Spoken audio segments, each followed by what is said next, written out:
Guys, that's right. He lives here in Oklahoma City. He has for quite some time, but he was actually just in Ukraine a couple of weeks ago. I asked him what the feeling is like there right now as the White House urges Americans living there in Ukraine to get out within the next 24 to 48 hours.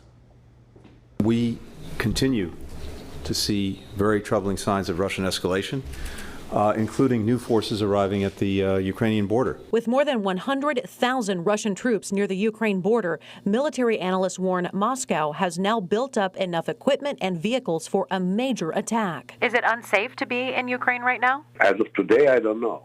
When I was there a week ago or two, it was perfectly fine. I spoke to Anatoly Eisenman from Oklahoma City, but he was born and raised in Ukraine. We're all proud people. They love their country. They're patriots. They want to be independent. Saying the relationship between Russians and Ukrainians is a complex one. During the Soviet time, this whole thing was called Soviet Union.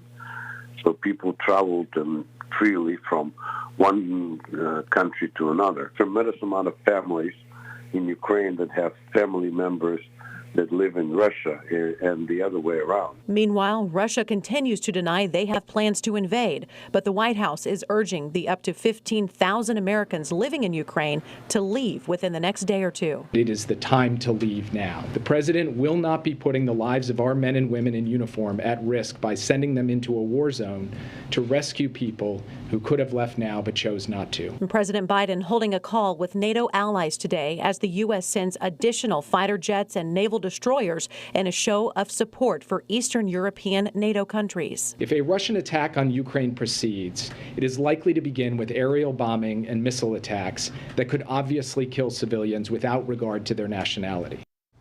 Now, this is important to note. The National Security Advisor says the U.S. has not concluded that Putin has made a final decision to invade, but the U.S. sent 90 tons of military equipment to Ukraine. Guys, the next hours will likely prove to be critical in this conflict.